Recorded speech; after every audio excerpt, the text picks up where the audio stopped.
Okay, Raider 150 ayusin natin. So pinol wave na to, problema pagka full wave lalo siyang hindi nagcha-charge. So papakita ko mamaya after natin ayusin ang pinol wave nila na mali. Start muna natin.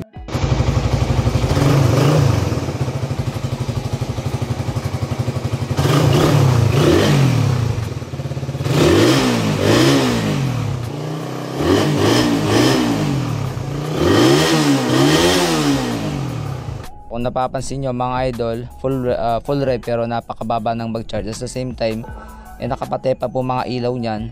Once hindi mo ilaw niyan, bumabaksak talaga sa 11. Okay? So, baklasin natin. Titignan natin pagka full wave nito kung anong pinagagawa. Kung tama ba yung ginawa sa magneto at kung anong brand nilagay na lang rectifier. Alright, so update po rito sa Raider 150 na pinol wave. Ang problema, imbis na lalo siyang malakas mag-charge, lalong umina. So, ang problema dito, nasira pong stator lalo. Ayan o. Anong pinagpuputol-putol?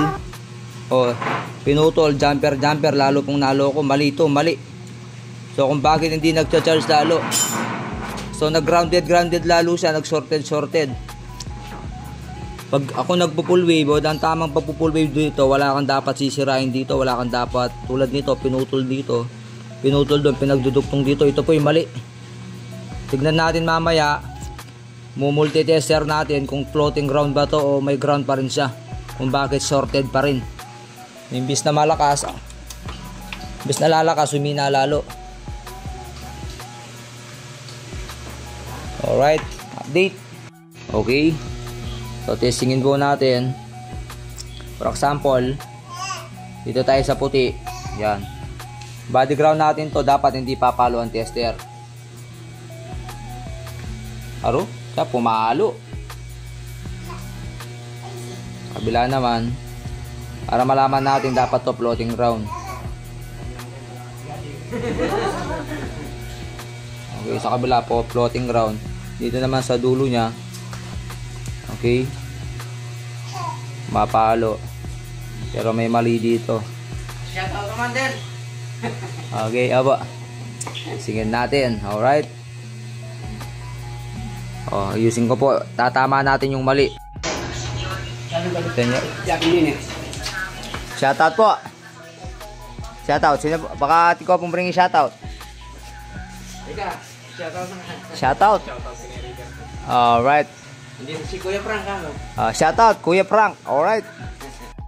Okay, so ngayon, ayan po, ang mali tinama na natin. Okay, so yung mga jumper na pigagawa, inayos po natin. Pinalik natin sa original. Pagdating sa likod, yun no. So malinis tignan. Install na po natin, tignan natin kung may improve ba kumpara kanina.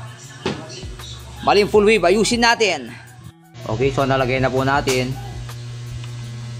So tornilyo na lang natin. So tingnan natin kung naayos na. So di naman natin sinasabing magaling tayo. Sa akin lang tinatama lang natin yung mali. Alright, so testingin natin. Alright. Okay, so testingin natin kung floating na ba yung ground. So paano natin malalaman kung floating na yung ground? Testingin muna natin tester. Times 10 tayo. Yun o. Alright. So ngayon, itong dilaw na to, puro dilaw na wire na to, tsaka itong puti na may guhit na pula. So dapat pag tutok natin ganito sa test light, kaya positive pa o negative, tutok natin dito sa body, dapat hindi papalo ang tester. Okay, so hindi. So dito naman tayo sa dilaw, tutok natin doon, then body ground ng stator, so dapat hindi rin papalo yon. Okay, so hindi pamalo. Okay, so floating ground na siya. Ayan, pag pinagsama tong dalawa na to, dilaw at saka tong puti na may guhit na pula, dapat doon papalo ang tester dahil isang bugahan na lang siya. Yun no. Alright. So, pumalo na po yung tester. So, ibig sabihin, full wave na to. At floating ground na siya. Okay, so testingin natin. By actual, start na natin pagkalagay dito para malaman. Alright, kung totoo na bang full wave na siya. Okay. So, nalagay na natin mga lods, mga idol. So, kaya testingin po natin by actual kung maganda na yung buga ng lighting.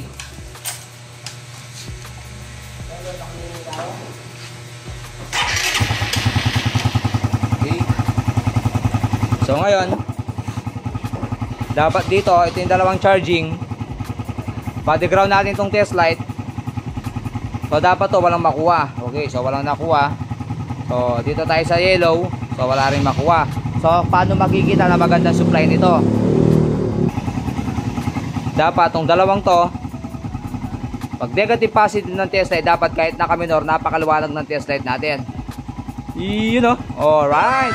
So, napakaganda po ng daloy ng kuryente. Supply. Alright. Minor lang yan. So, rev mo lang ng konti to. Sobrang lakas nito. Pwede niyang pundihin itong test light natin. Konting-konti lang. Yun o. Okay, so minor lang. Yun o, okay. So ngayon, papadaanin na natin sa charging sa rectifier. So makikita natin ang nilagay ng rectifier dito, kung quality ba o hindi, at kung tama ba pagkalagay o hindi. Tingnan natin. Dapat magsusupply sa at magre-regulate ng supply. Testing.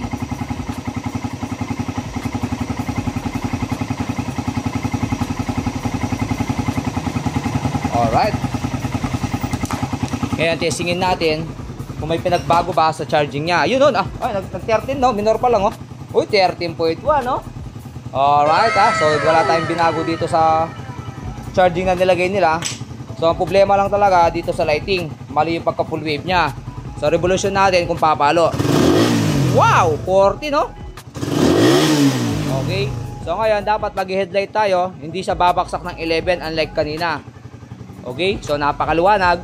Revolution natin, dapat pag rev natin, hindi kukurap ang ilaw. Okay, yun o. So nag-flasher na siya, pero ang headlight hindi natitinag. Yun o. Yun o. Okay. Alright, so ngayon, hindi lang nag-blink ang flasher kasi nga nakatanggal yung sa may likod. So lagay natin. Once na naka-headlight siya, nag-flasher siya, nagre-reklamo, kumukurap-kurap. Okay, flasher natin, naka-minor lang yan. Wow! Idol, ha? So, naka-flasher, walang kurap ang headlight. Okay, kasi nga, hindi na siya nagbo-voltage drop. Flasher din natin sa kabila. Yun, so, walang kurap, kahit naka-minor.